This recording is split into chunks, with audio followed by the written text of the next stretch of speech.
What's going on, y'all? Welcome to episode 44 of the Half Price Concessions podcast, as this week we sit down and chat with Franklinton, North Carolina's Brian Obiedzenski. Thank you to everybody and anybody who has subscribed to our podcast on a podcast app like Apple Podcasts, Spotify, TuneIn, Stitcher, or YouTube. We appreciate you subscribing. If you haven't already subscribed, go ahead and hit the subscribe button. If you're on Apple Podcasts, leave us a 5-star rating and review. It would really help us out a ton. And thank you as well to our partners that help make these shows possible. Our friends at North Carolina 811 Dig, that reminds you to call 811 before you do any kind of digging. And of course, our long-standing partnership with our friends at Performance Center Racing Warehouse in Statesville, North Carolina, Mr. Roger Johnson and all the folks down there. Their support really makes the difference. I met Brian Obiedzenski back in, I believe it was 2013. I was announcing at Southern National Motorsports Park down in Kenly, North Carolina. Brian was running in the U-Car division at the time in a bright neon green number 29. And I remember walking by his car, and I tried to stop by every car and get driver information and stuff. But with a last name like Obiedzenski, the first thing I had to ask Brian was, how in God's name do I say your last name? Our friendship developed from there. I worked with Brian at Southern National, and then on Friday nights he started coming over to run at Ace Speedway in Altamont, North Carolina, where I was also announcing. Our kinship and friendship continued through the years, and it has been a really amazing sight to see Brian progress in his racing career from driving U-Cars at Ace Speedway and Southern National to running late model stocks and limited late models, and just everything that he has progressed to, and just the pride that he takes. And he's the kind of person that the benefit of doing these podcast interviews in person like I do is when you sit down with a guy like him, you can just feed off of his energy.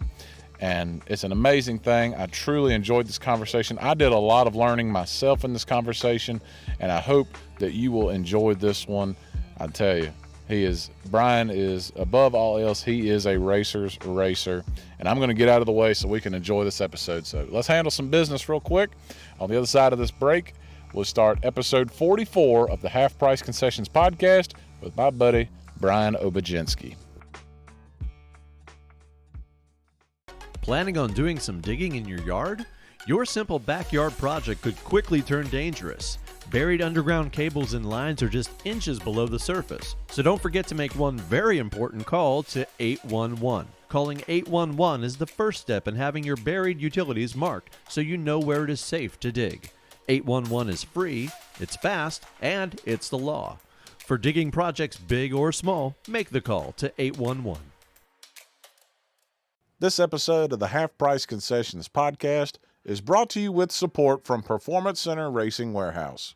In addition to being the home of the PRW chassis, Performance Center offers in-house setups and consulting, plus suspension and chassis pull-down analysis, along with their fabrication shop that can re-clip your race car with the fastest turnaround in the industry. Give Roger Johnson and the Performance Center team the chance to earn your racing business by calling them today at 704-838-1400 or visit them online at performancecenter.com. That's PERFORMANCENTER.com.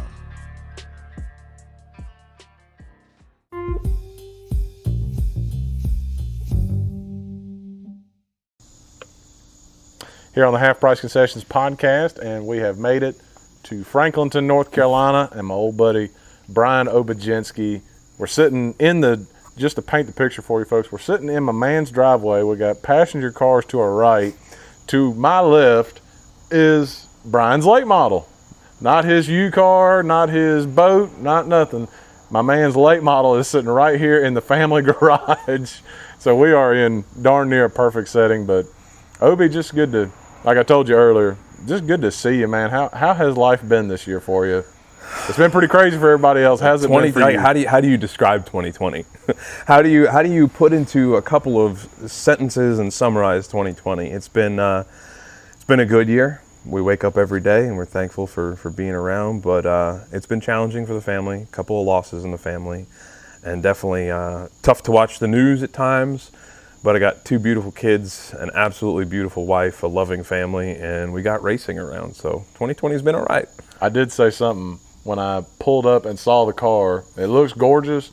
It looks too gorgeous. It don't look like it's been to race near as much as it should have, if not for a pandemic happening. True. By this point, what is it, August? Or is it? It's almost September. It's almost Labor Day. It's almost September. Usually I'm not sleeping, worried about points, can't sleep, spending way too much time out here, but this year has been different. I've been to the golf course.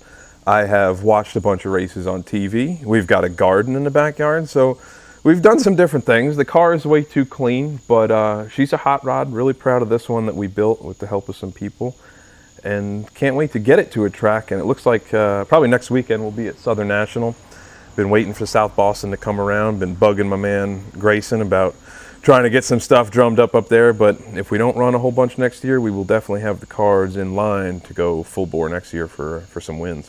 Nice. That's good to hear. Yeah. That's pretty wide range of travel for you, though, from down here in Franklinton. If folks don't know, you're kind of on the northern half of Raleigh. You're a lot closer to Wake County, but South Boston Speedway is a good little haul for you. But yeah, you're not a guy that's ever been afraid to travel. The reason we know each other is because you're not afraid to travel. That's right. So, Go to Ace Speedway. Spent many a Friday nights before we had kids running the famous 410s out there. It's got a lot of memories. We had a lot of good fun. A bunch of bonfires at Jason Turner's place, and it was a great time, for Jacqueline and I to transition down here, and we raced some at Southern National, and we just found a bunch of cool people like you and some folks up there at Ace. Dare I say Barry Wilson? Yeah.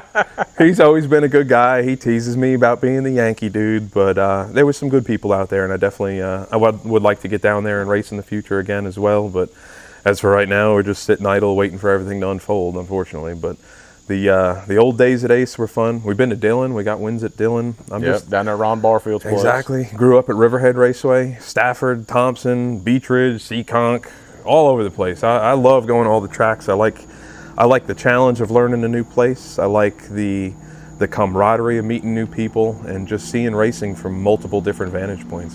Before we get too deep, how badly butchered has your last name been? Because I remember when we met, I think it was 2013 at Southern National, yeah. And I remember you were so cool. One of the first things you did, I saw your last name and I was just like, please help me. Mm-hmm. And you wrote it on a piece of paper, spelled it out. Obiedzenski, and I was like, okay, this is easy. That's right. What is the worst way your name has been butchered by somebody in racing? Usually the D and Z, for those that don't know, the D and Z, obviously the last name's Polish, shouldn't be a surprise, but the D and Z is pronounced as a J, so it's Obiedzenski. But a lot of people will see the D and Z, they get to about halfway through the name and they stop. There's a pause. They reassess their vantage point of what they're looking at, and then it becomes an Obiedzenski with a question mark at the end. So, I've heard it all sorts of ways, but you get used to it. You laugh. It's fun. But the best thing that ever happened to that last name was the Obi. And for those that don't know how that came about, that was Mike Bushy, the legendary Mike Bushy. Yep. Tried to pronounce it in a driver's meeting, got through the first 4 letters and said, nah, that's good enough, next driver. So it became OB, that was it. And that's where it was born, at that moment, in a tech garage at Southern National. Yeah. Thanks, Mike.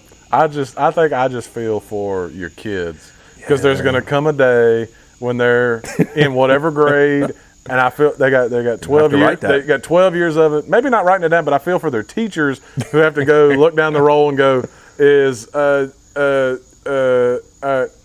here. Yeah. Ella Grayson? is here. Yeah. There's gonna be a time. Yeah. But see, I always took a little pride in that. I was like, yeah, the rest of you rednecks can't say I bet it. y'all can't say this name. You nailed it from it's the not time. Obiedzenski. That's because you do your homework, not just with Obiedzenski, but you do your homework with all the racers that you're going to watch and all the racers you're going to call. You know where they're from, you know their spouse, you know their background, you know their game, and you know their car number and sponsors. And that's a testament to you doing your job 100% A+. I'm you know you're the man. You know it. You're the man. You are. I try to keep it low key, but I want to learn about you. I know from what I know about you, just from conversations and all the time we got to hang out and stuff. You coming down from New York, you and your wife Jacqueline come down here. You get into U-car racing, extreme car racing and stuff, and now everybody sees you in the late model stuff, and I'm like, yeah, I know him when he was in U-cars. Back in the day. But you got to tell me about the racing where you grew up as a kid, because where you come from I look at that as a fan, and I'm like, man, in those times when you were growing up, there were, way more racetracks going than unfortunately there are now. And you had legendary drivers that were coming out of there, and a lot of them that didn't make it all the way up, but they were like the Ted Christophers and stuff. So tell me about where you come from as far as racing. Grew up on Long Island, New York. That's where my family's from. Jacqueline as well, on the eastern end. And just so happened to be that we were not far from a track called Riverhead Raceway. For those that don't know, when you pull up, there is a giant statue.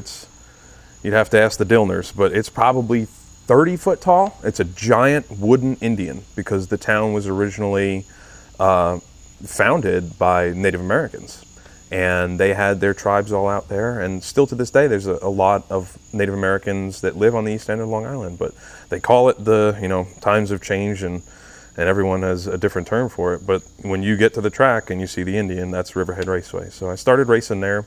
Grew up with just some go-karts, and my father was a drag racer throughout his time, and he just kind of sat me down when I was young. We were talking before, Thursday Night Thunder, Saturday Night Thunder, USAC midgets. I was probably, you'd have to ask Dad, but maybe 3-4 years old, and I was glued. And they knew at that point, with the Hot Wheels cars lined up in a circle and the monster trucks and what I was watching on TV, that it was bound to happen. They had caused that addiction of racing. So we, I guess I was 15 years old, 16, and I knew I was coming up to the point where I could get a NASCAR license and talk to my mom about it. And, in my best Doreen voice, it was, Brian, you're not going to do that. It's not going to happen. Forget it. So I begged and begged and begged, and finally one day they were both at work, and I had come home with the first car was a Mercury Cougar. Did you have a lot of friends that were racing, or were you kind of the only kid? I was the only kid. Put yourself in my shoes now, nerdy looking kid, walking around a high school in New York with the Ward Burton and the Sterling Marlin gear on. No one knows what I'm doing, and all of a sudden, hey, you want to come watch me race this weekend? And everyone's like, huh? You're not playing baseball no more? You're not playing football no more? No, I got this new thing I'm doing, Strap myself into a car and go run with a bunch of jerks on a track. So that started when I was 16. Mom finally said okay, and there was paperwork that she needed to sign as a minor release and all that, and she did it. And as soon as I got the okay, I remember Dad kind of creeping out in the garage. Hey, what are you boys doing out here? And it turned into Dad helping as well. So we put that first Cougar together, and we ran in their Bone Stock series. And that was 17 years old, started that. And just kind of from that point right there, worked our way up through some of the ranks of racing. And when we decided to move, I still kept the car, kept it at my parents' house. The last car I had, which was that street stock Monte Carlo. Gorgeous car. And finally I got the call after Jacqueline and I were here for about a year. What's going on with the car in the garage? So I made the decision to sell it, take the break of racing that I hadn't had for a while. We probably went for 7 years hardcore every weekend, and took the break. But before the break, I had met Jacqueline at the track. You see this girl around school. We went to school together. We both shared a job at the local balloon store. A balloon store. Not the Dollar General balloon selling artist. Balloon. No, it was a balloon store. Balloons. It was actually my first sponsor. The name was Party Hardy. That sounds like a club. Yeah, you can only imagine what would go on in that club. But the Party Hardy car, Bob Finan loved the car. He was the announcer back at the track because we had a hand-painted paint job on the car with balloons. And so I see this girl, this good-looking girl at the store. I see her at school. And then all of a sudden I see her hanging out in the modified pits. And I'm like, oh no, she's with someone who's got a more expensive race car. So we need to capitalize real quick. So I start talking to her, and we're talking at work, and it turns out her family was running the Whelen Modified Series at the time. And they were looking for some help. So I kind of helped them out a little bit, and we started running the tour, and I started traveling with Jacqueline, spending more time together, and she ended up becoming my girlfriend. And again, gave up the racing to move down south and establish ourselves as young folks, because racing can definitely put yourself in a 20-year vortex of how did that happen, Yeah. So we came down here. I started working for Rick Hendrick at the dealership there in Cary for a while. And when we moved up here and I had got a garage again, we got married. About 3 weeks after we got married, I sold the motorcycle that I built in here. And came home with a car, and she said, "Uh-oh, here we go. I know what this means." What kind of bike was it? Was it like an old panhead that It you was restored it was or actually something an else? old Honda, and I took it all apart, and I chopped up the frame, and I built the fender, and I rewired the whole thing, and I put a 750 in, and I built it from just pieces and parts, and didn't have much in it, and sold it for a good profit, and that's where we bought that first U car that we started running. I believe that was 13. Bought it in 12, finished it in 13, right in here, and brought that thing out, and that's where that green spoiler in your house came from. There's another piece of it back there on the wall. It's hard to miss. But that was the only break I've had in racing, was that little 1.5 spell, 2 year spell, and it's been a lifetime. It's a hobby, and I love it, and it was hard to go that long without it. I was going to some tracks. I had gone to Orange County. I was a spectator fan in the stands, but that's how I didn't conventionally like some of these guys. Oh, Dad raced circle track. I kind of fell into it. I was a fan. I became a student, and then it became a lifelong obsession. That's how it started. Who were the guys you grew up watching there on Long Island? Man. I always love to hear people tell, like, who were the people that, it might not necessarily have to be who you looked up to, but just the names, because, it takes you back. It takes me back, and I can honestly get emotional talking about it, because Lenny Baticki asked me, he said, where do you see yourself? Where do you want to go? And I told him, I just want to be the hometown hero. I remember fingers through the chain link fence, watching guys, Tommy Baldwin, the Tiger, Eddie Flemke Jr., Howie Brody, Ted Christopher, Mike Stefanik. I mean, Wayne Anderson. The names can just go on and on. There's a fella that I know will probably listen to this, because I grew up a fan of his, and he's now since turned a fan of mine. He's done racing, but he pays attention to me, and it means a ton. But Roger Oxy brought the most beautiful late model to the track every week, the red number 39. The car sparkled. The team was dressed in uniforms. They just had their mess together. They were coming to the track. They were going to look good. They were going to beat the pants off you. They were going to have an awesome picture in victory lane, and I was going to sit in that car at the end of the night. So my parents took me to Riverhead. They knew that the racing was important to me, and they would take me out there every week. God bless my parents for doing it. I don't know, for folks that aren't really huge into it, to have your kid 10 years old begging every week. Some wanted to go see the Yankees. We live real close to Yankee Stadium. Some wanted to go see the Mets or the Rangers or the Giants. All I want to do is go to Riverhead Raceway on a Saturday and get my checker flag, my hot dog, and sit there and pay attention to every lap and know every driver's name and number. And like I said, that Oxy cat, man, he was the one that I was looking forward to. But being that close to the hub and the modifieds was special. Not many people know the niche that the modifieds are in the Northeast. So I'm blessed to have been able to watch that kind of competition with those special machines from up there. And it definitely changed me. You got a lot of respect for what it takes to go into something and make a nice car when you watched how those guys operated. It really was cool to see. So. Was Riverhead that one that they made the documentary about, the last race? Yeah, the last race with all the and then they're still racing. They're still racing. Yeah. Barbara and Jim Cromedy took over. They were the ones that were the car owners for Ryan Preece when he was running in the modified series right before he had his success and went to the Cup Series. But they bought the track and they've done wonders. I've been back and I ran one time since in a modified. Last summer I went up there and ran a vintage modified and got to hang out with Tony Ferrante Jr. And that was really cool for me. That was another one that I watched growing up. He always had the Playboy bunny on his car. Just for some reason, I'm sure he wasn't getting enough money for it. He just had the sticker. Yeah, he probably wasn't getting paid. That was probably he might have been paying them for something else. Exactly. You knew the beautiful silver and blue car had the number 31 on it, and it always had the Playboy bunny in the back. And being a young man, it sparked a little bit of interest. Why Home Slice has got the bunny on his car, so we're just going to root for him and not tell Mom.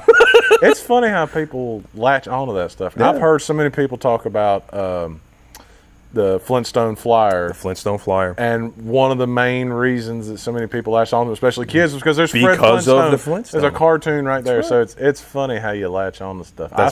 I still remember sponsors on Robert Turner's late model at Ace Speedway in the mid-'90s. And I'm like, this information does me no good as a 32-year-old adult. But you'll take it with you forever. Exactly. Yep. It's funny how you remember the time. What gets you to North Carolina? Because that's a long way from Long Island. Why you end up down here? You watch as you become wiser and keener to what it takes to support a family, what it takes to pay the bills, and the almighty taxes. you realize that, wow, a lot of my family's working 2 jobs. A lot of my family, makes sacrifices just so that they can stay in their house, raise a family. No vacations, no extravagant lifestyle. But being from the North, there is a lot of that.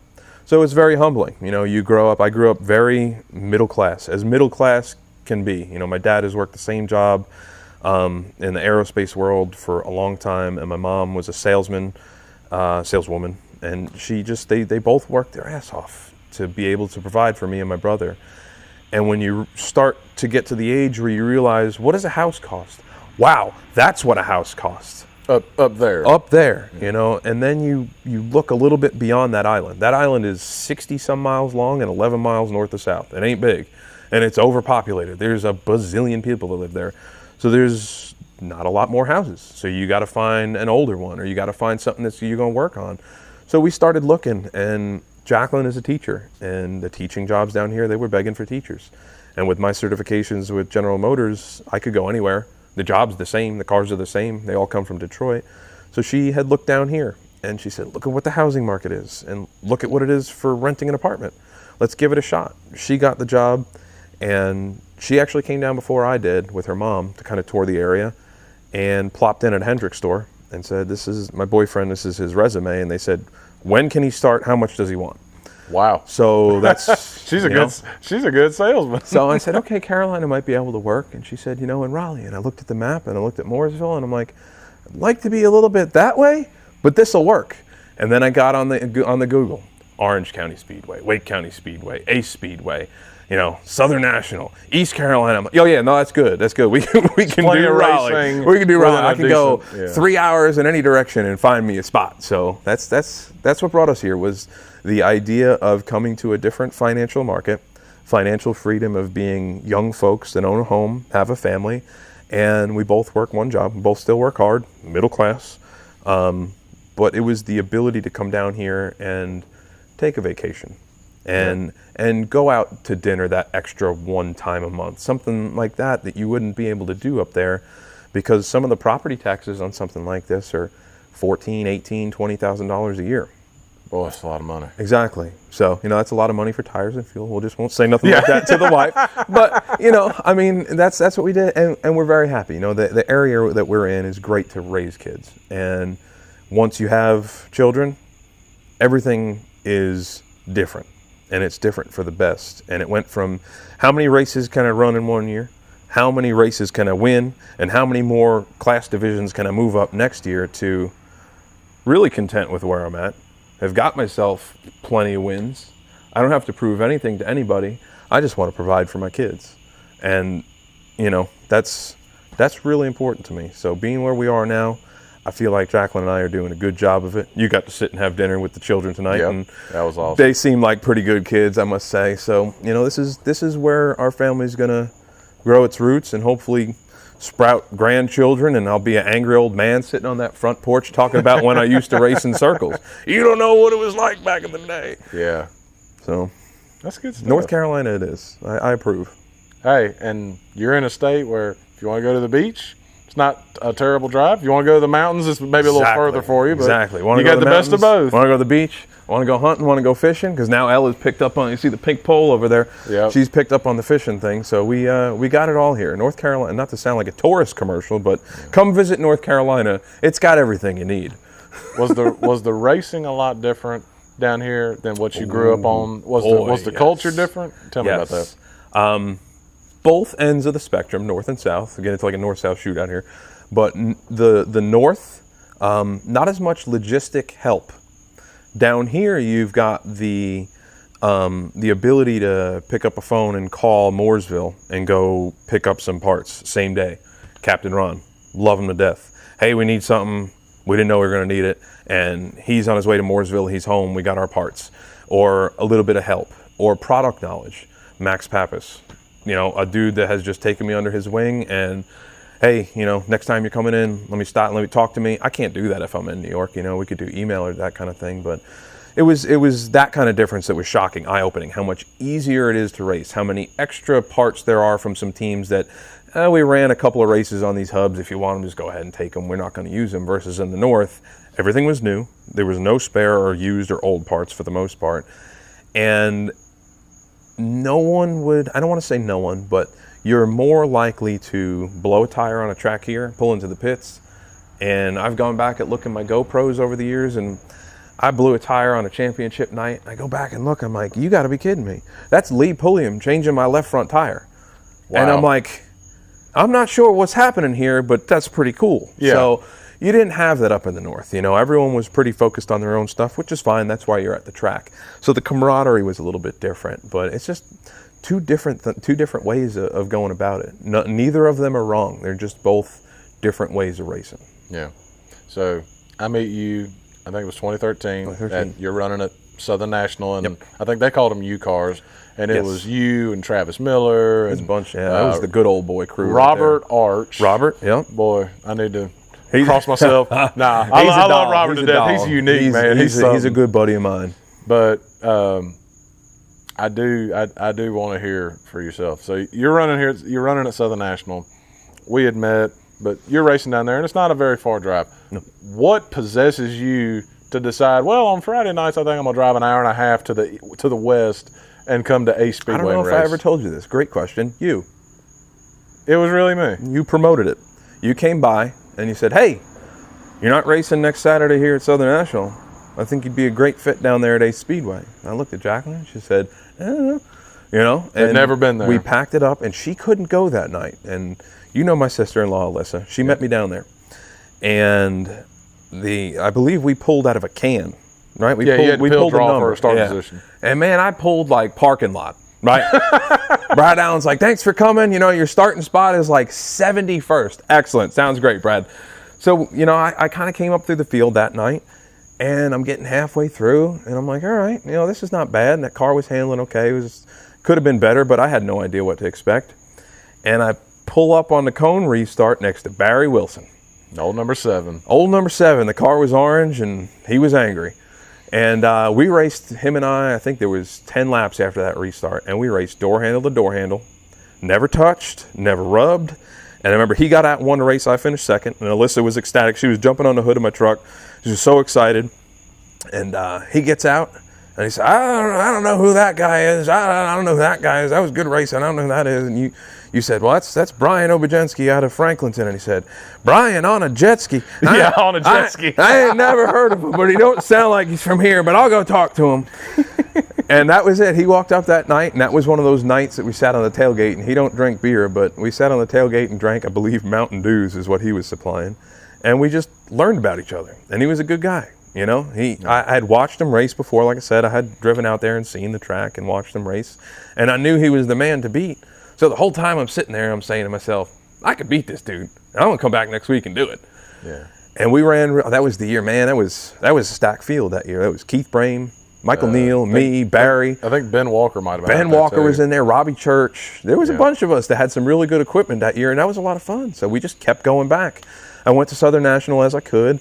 But Friday night seemed to work cool because we'd get home Saturday, early morning, but then we could sleep late. We didn't have no kids, and then still enjoy the entire weekend.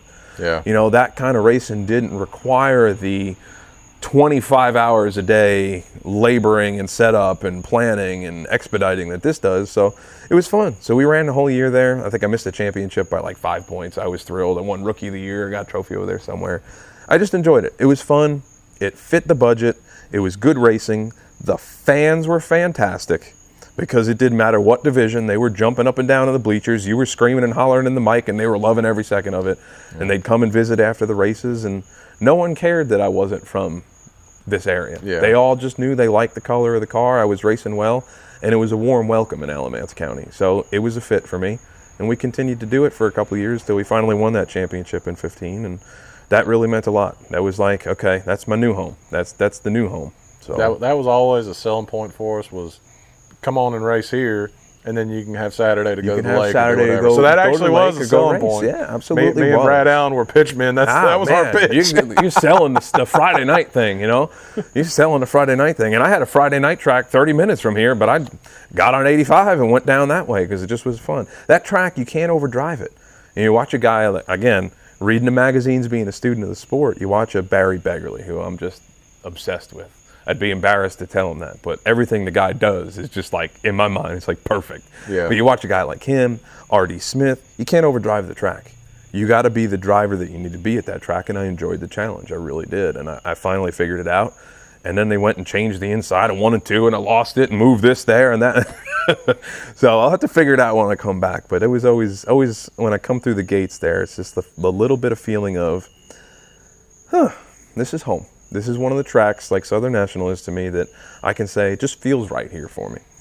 I'm pretty impressed you got latched on to Barry Beggarly. See, I think a lot of us who have watched him race as long as we have, and I didn't see him in the 80s, obviously. I was born in 88. So I saw him by the time I was cognizant was 93, and that's when he was on fire. He was on a tear. And so I always kind of, me and Corey Latham and other people look at him as like, man, if only everybody else knew about him. And yet impressive. You're a fan of it. How did you just have a conversation with him, or how did you learn about I had him? one conversation with the man, but I'll save it for after this. The magazines, articles, a photo of Barry Begg, Speedway or Circle Track, Hot Rod, just kind of, who is this guy and what's the deal? And he had the yellow car for a while, the Woodall Chevrolet. Legendary sponsorship. So, you see that and you're just intrigued. Okay, he doesn't race around here, but he's tearing it up in Carolina. Because I'm the kid sitting in 5th grade, 6th grade, the teacher's teaching whatever it is. I got the textbook up and I got Speedway Illustrated open behind it because that's all I wanted to do was just race. I didn't know if I was going to do it professional or whatever, but I was going to race at some point. So I had read about him, and then you come down here and watch some races. You see him in Orange County and South Boston, and it's like, wow, this guy's really cool. And he's just sitting over there on the lawn chair, eating cherry pie from the concession stand, and he goes and hops in the car and he spanks everyone's butt. So the night that in 15, when all I had to do was like finish 4th or whatever, I was heading to the bathroom and he stopped me halfway and he said, "Hey, good luck tonight. You got him." And I was like, Barry dude knows who I am. He may not know what my name is or where I'm from, but he's associating me with that car, which means at some point he's looked at me. That's all I needed. Yeah. That's so cool. So fast forward, now I'm working with Dave West and John West Racing Engines, and they built for Barry for some years when he was running for Mr. Johnson. So it was it's cool to kind of hear the stories from John too. I sit there like a kid at story time listening to John talk about the heydays of the late 80s, early 90s when late model stocks are bringing 60 cars to a track and that kind of stuff, and hearing that, and then you hear more about what Barry was able to do then, and it's like, man, that's super, super cool. How many times did you listen to his podcast? Which one? With me. Oh, yours with him?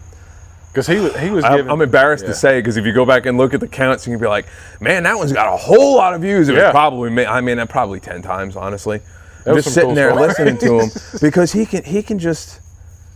kind of like Mark Martin. We've spoke about Mark Martin. Yeah. He's someone that I really, truly just follow and idolize. But Barry's kind of that way, where he knew when they put the motor in, the 2 o'clock in the morning we're putting the motor in and we're at Orange County at 7 a.m. and I showed up and then we left there and went to this other track and I qualified on the pole and we didn't change nothing. And it's like, there's so much encyclopedia of racing that's in that man's head and memory.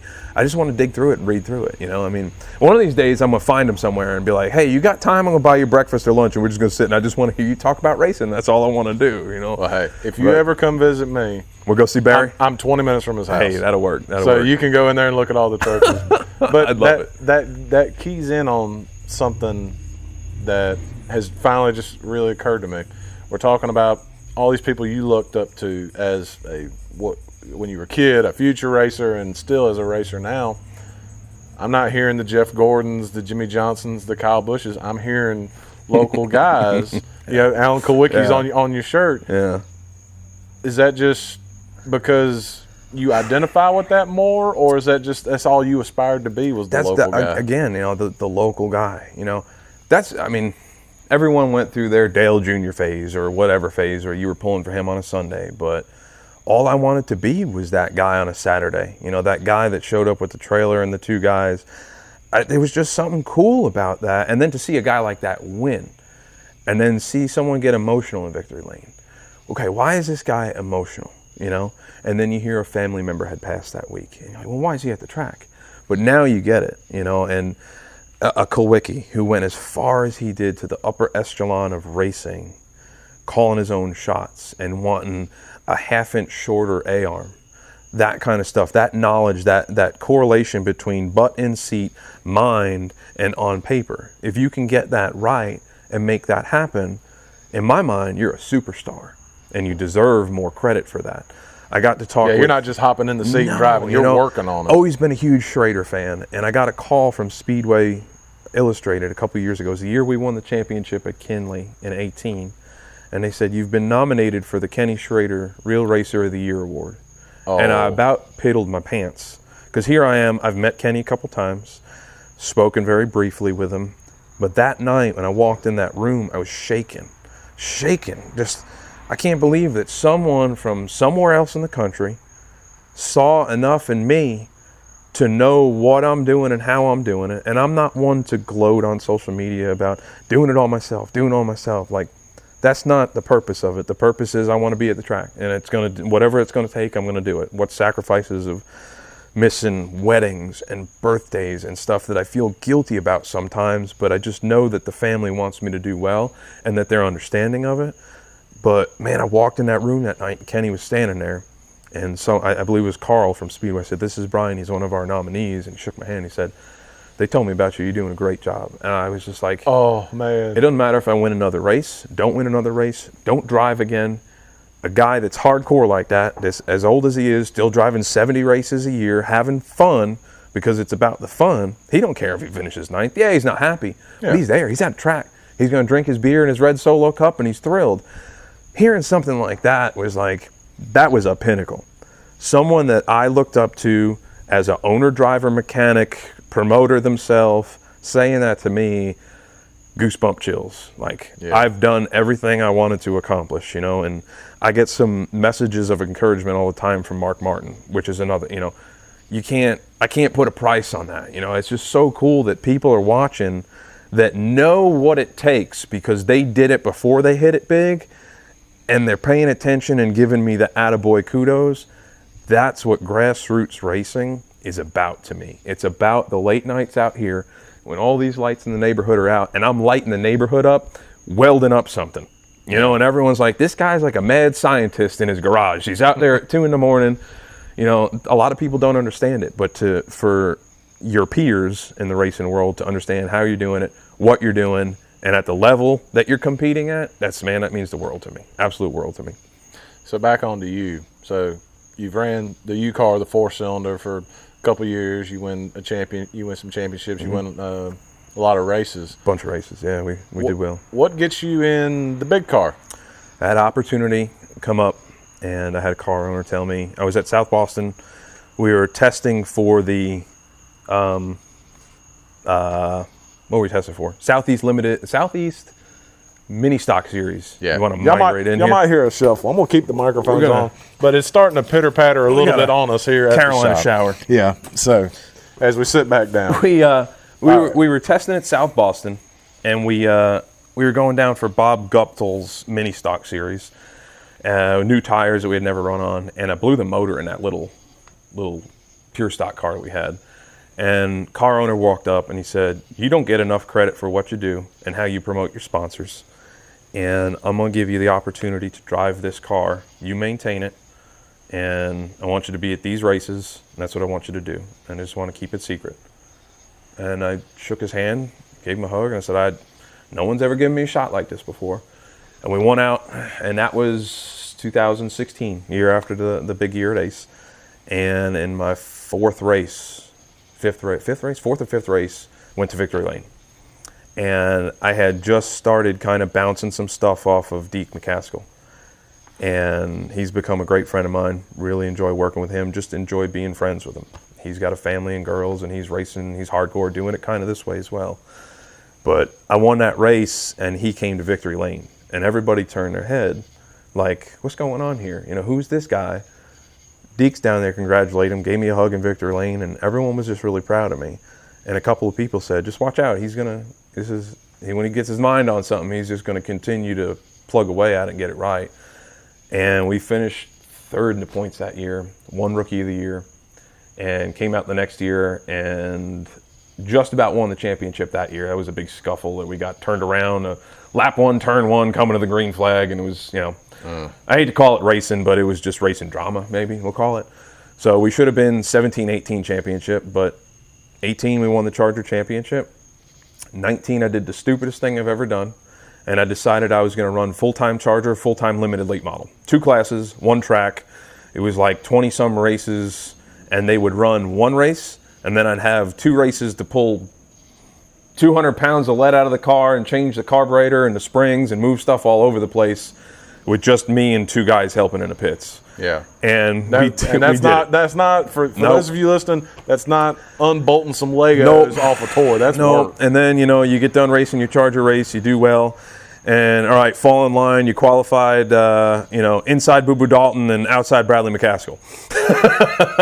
Some good So, ones. you went from just, running a bunch of laps, being hot, change your fire suit, get back in, do it again. That was crazy. I don't know how I made it through that year, but again, we did well. And Rookie of the Year in limited late model and just wide open, just running. So I love it. When I'm in that car, that's the only time of the week, I guess you could call it, where I get some of my quiet time. I know some drivers have their own beliefs, but I'm in there.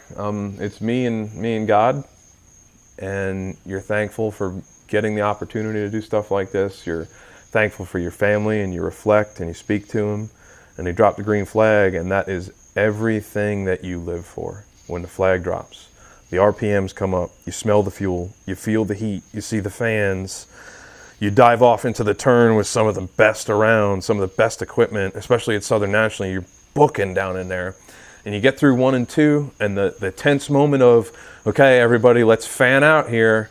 When that happens, it's like, this is the greatest thing on earth. I don't care what Ringling Brothers, Barnum and Bailey is, or wrestling, or the Indy 500, no knock on nothing, but that is the greatest thing on earth when you're in a pack of 20-some late models, and you come out of turn 2, and your foot goes to the floor, the horsepower takes over. That right there is why you do all the work.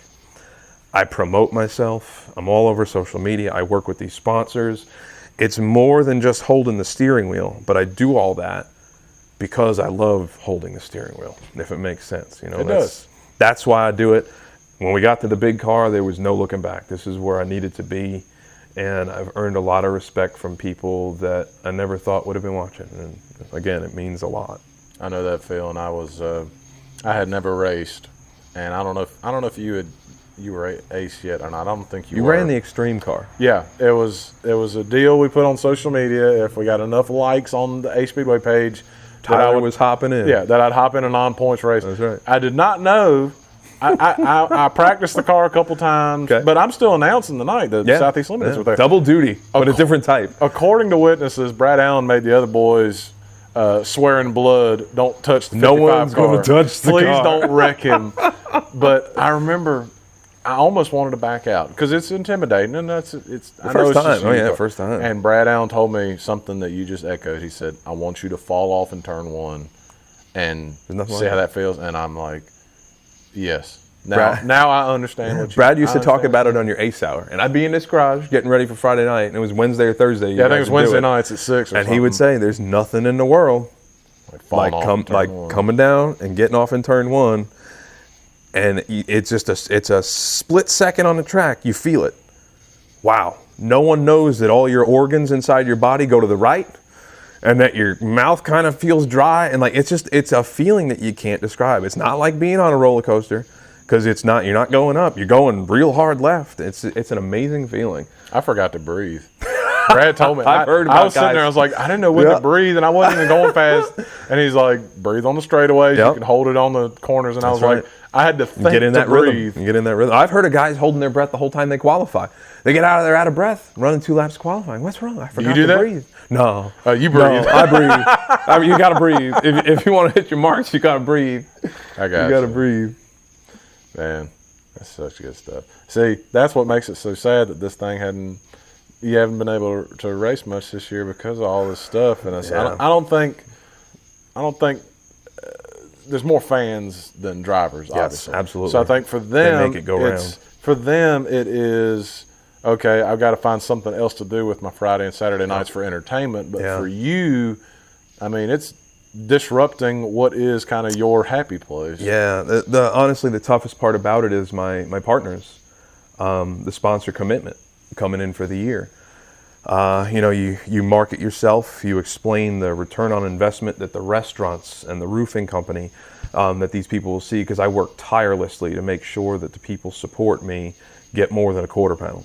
They're going to get the car at their restaurant. They're going to get my network capability. They're going to get recommendations. They're going to get mechanic help. The roofing company has trucks that come to me. We fix the trucks. There's just so much more that goes into it that some fans know. I believe a lot of them know kind of my backstory, and I think that's why a lot of them connect with me.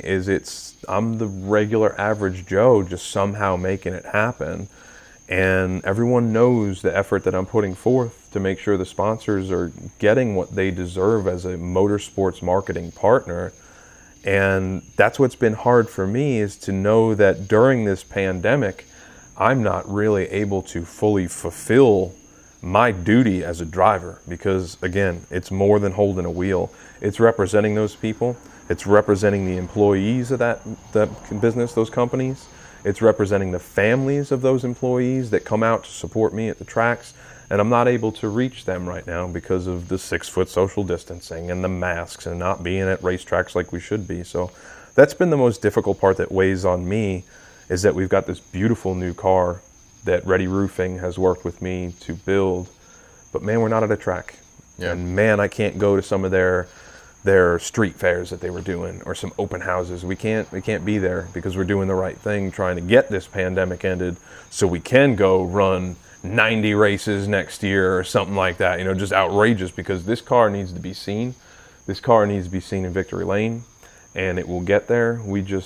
We need to keep working hard as a society to make sure we do the right thing to get to that, where we can all open the gates of these racetracks, meet up, high five, hug, and enjoy what we love so much. Yeah. I got to ask you before I let you go. It wasn't too long ago. I think it was it last year you got the first win? Last year was the first late model win. Yeah. Tell me about that, because I looked on Race 22 and I looked at the pictures and I read the article, but I want to hear it from the man himself. Set the scene for me. Tell me about that. We walked in, and that morning in practice we had tried something else. And again, I've got a group of hardcore racers that help me. Deke McCaskill, David West, Captain Ron. Captain Ron. Captain Ron DuPont. Just good people that want to see me succeed. And we tried something different in the suspension that day. We went and worked with Lugnut from Wesley Page's shock company. And we just said, you know what, let's throw the kitchen sink. And we did. And we got there that morning, and I knew the car was right. I was feeling things that I never felt, and I was sensing some real good drive off in that car. And I told the guys that we're gonna be all right here. And I think we qualified inside the top 10, but it was like 6th or 7th, somewhere around there. But we had just had Grayson, and Jacqueline wasn't there. And from being around the tracks that I really don't spend many days at the track without her there. That's a rarity. She's not there. 3 or 4 or 5 races maybe in my career that she ain't been at. So, man, at the same time that was probably the greatest race of my career, I'm driving past Philip Morris. I'm like, man, the car's good. I get past Peyton Sellers. I'm like, man, the car is really good. I'm climbing up. We go past Stacy, and I'm like, Jacqueline's not here. Yeah. Part of my heart is telling me that I need to pedal this thing back and just finish second right now.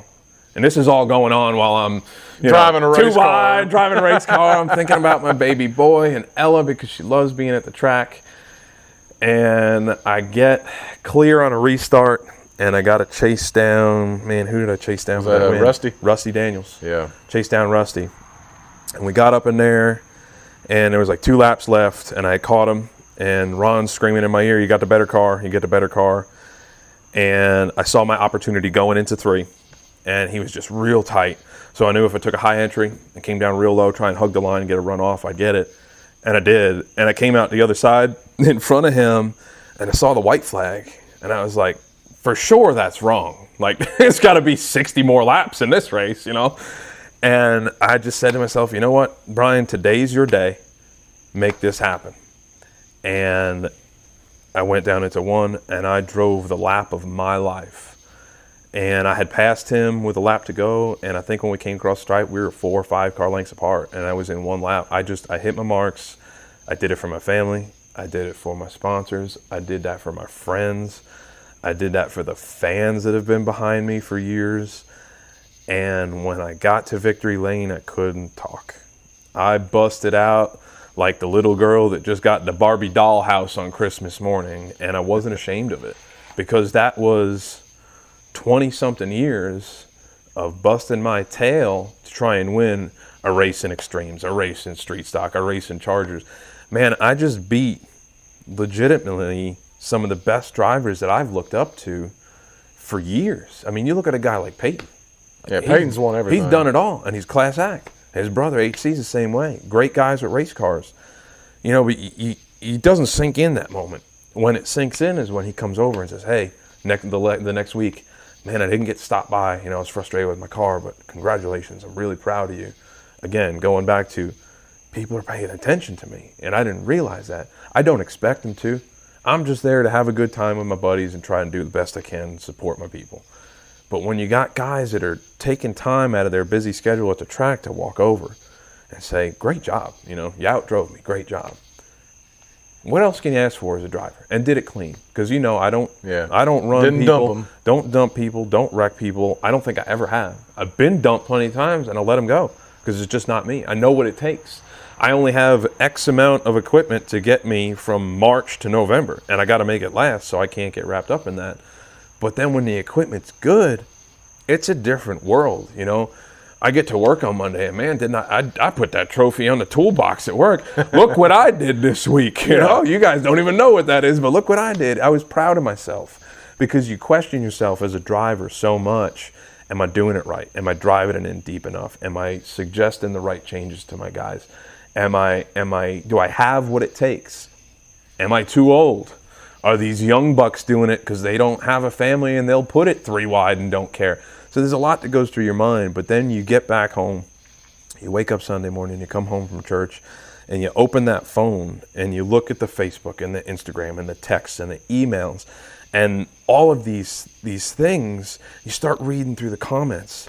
Eddie Flemke Jr., we talked about him. You know, I'm watching him growing up, and here he is congratulating me on a big win. Full circle. I mean, you start from your mom and dad's garage, you bring it to your own garage in North Carolina where you never think you'd be, and you do something like that. That day, I will never forget. The only gripe I have about it is that my girls and my boy weren't there. You know, and that was so hard. The phone call, she knew I was calling. She had known I won. We cleared tech, you know, and when I called her, she picked up on the first ring. It was like late in the afternoon, and she said, congratulations. And it was like, that's the one person I wanted to hear and see, and now I got her on the phone, and there we go crying again, you know? And I think all I told her was, I did it. I did it, you know? And it was, I'll never forget the day. You know, you show up to the track thinking, man, we're racing these guys, and they got these trailers and these 2 cars and this group of guys, and to stick one out for the underdogs and to really pull one out for the guys that are really hardcore students of the sport.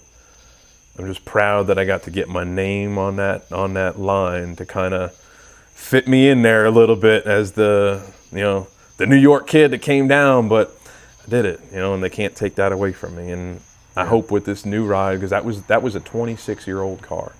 Man, that car was 26 years old, and the one sitting probably right running here, against cars that were either brand new or within a year. It was, you know, and the car doesn't make the driver doesn't make the car. The wins come from who's going to have the determination to do it, but it's a lot easier when you got something like this little beauty right here. So hope to have many more days like that and have you read some more Race 22 stuff, but I'm sure you saw that picture too. That's probably one of my favorite pictures I've ever had, was me coming out. Lenny called me the next day. Man, that picture. I think it was Andy Marquis took that photo of you me with your collapsed head on the roof of my car from exhaustion, dehydration, and crying. And you know, I don't remember my speech, but I know it was probably a I sound like a blubbering moron, but Hey, that's you're racing. all right. That's racing. That's what we all love it so much for, and I look forward to the day we can get back and do it, and hopefully I can have you call another race one Absolutely. of these days, man. You're the only one that gets the name 100% right, so Hey. we're gonna have to make it happen. We'll make a cameo appearance or something. Before we close, I want to give you a chance to rattle off all your help and all your people, because like you said, no one gets there alone, and you look at them as not sponsors but partners, and you've done such a good job marketing yourself on social media, better than probably a lot of guys do. So I want to kind of give you a little open forum to thank who you want to thank. Number one, my wife. Yep. You know how much this takes. She knows how much this takes. I could have had her in Aruba, Jamaica. Ooh, I want to take you, but we're at the racetrack, and she's there, and she supports me, and she loves me through every bit of it. So my wife, my daughter Ella, she loves it. She thinks that just every daddy has a race car in their garage. Yeah. And she just doesn't understand that yet. So Ella and Grayson, obviously, my extended family back home, both sides, the Obiedzenskis, the Shivers, the Hugheses. Love everybody. But when it comes down to the brass tacks, my sponsors are the ones that are getting this blue collar guy to the racetrack every week, and it starts at Ready Roofing. My racing career has drastically changed, made a turn for the better, become more professional, and has given me purpose to race as hard as I can every lap for those guys. Ready Roofing in Clayton in North Carolina. Commercial roofing, residential roofing, they do it all. You call them up, they get you right. But those guys are a big one. John West, David West, they are my adopted redneck family. They have taught me all about grits and cornbread and pulled pork and how it's done in the South, and they have Southern-ified me. So Dave West, I love you, man. John West, you're like my second dad. John West Racing Engines, you can try them all and never have the power you had. He puts it, what is it? If you tried the rest and want the best, come on down and see John West. There you go. So that's his little slogan. We'll throw that in there. He'll be proud of me with that one. He'll be proud. But the John West and David West, Wesley Page, Racing Shocks, Lugnut, he's another one of my brothers. I love him to death. Aviator Beer. They kind of get me through the week, the hard weeks, the hard days after work. They're great people down in Fuquay. Baby Moon Cafe, Yearden Engel and Ryan Salmon. Yearden is like the brother that I never knew I had. He's a great guy, the greatest Italian food in the world. They're in a rough patch with the COVID right now, so if anyone has the ability to stop by Baby Moon or get some catering, you just let them know Obi sent you, and you're going to get way more lasagna and ziti that you can shake a stick at, and it's good stuff. They're great guys. Shamel Racing, that's a group that we know. Most of them are spread out all over the country now. They're in Texas and Oklahoma, and they're a great racing partner of mine. Just fans in the stands that just wanted to see me do well, and that's what makes the racing world go round, is people like the Shamels. We love them. We got a new partner out of Seattle, Washington this year that I'm really excited about. The boys in a band called Avoid. They're on the soundtrack to the new NASCAR Heat album. So if you're on the NASCAR game playing, check out Avoid. They're my rocker buddies from out there in Seattle, and no better place for rock and roll to come from than Seattle. So we love them very much. Max Pappas, Tati Pappas, Bobby over there at MPI. They give me the steering wheels, keep me safe. And really, everyone that's had a hand in pushing me forward, Zip Air Tools, the list goes on and on. There's just so many people that have the small part that springboard you. All the track promoters, everyone as well that gives us a place to race. You, my friend, for always following along and giving me the great calls. And if you remember, my parents were listening to the BAG calls back in the day. I'm glad somebody was listening. They were listening. No one was. They were listening. Mom was screaming at that radio every Friday night. So everybody that's had a hand in this racing gig for me, I can't thank you enough. Bradley McCaskill makes the cars look fantastic. Deke McCaskill has taught me how to make a car turn left. And it just goes on and on. We could sit all night, but everyone knows who they are. I love everybody. And I just can't wait to get back to the track to give everybody the validation that I'm the man to make it happen for them. Thank you for listening to yet another edition of the Half Price Concessions Podcast. Be sure to subscribe to our podcast on Apple Podcast, Spotify, Stitcher, TuneIn, Overcast, Himalaya, Castro, whatever podcast app you're using. Please hit the subscribe button. If there's a section to leave us a rating and review, please leave us a good one. It would really help us out a ton. Also, if you're listening on our YouTube page, hit the subscribe button there. That way, you'll get notified every time we put out new episodes. Also, you can email the show. The email address is halfpricedconcessionspodcast@gmail.com. You can email us questions, concerns, ideas for future episodes, anything and everything. We'll definitely respond to it, and we just appreciate you listening. Also, if you have friends or family who want to listen but don't want to go to YouTube and don't have a podcast app, you can listen to every episode on our website. That's www.anchor.fm/HPC podcast. Thank you for listening. My name is Tyler Williams, and I hope that you have a great day.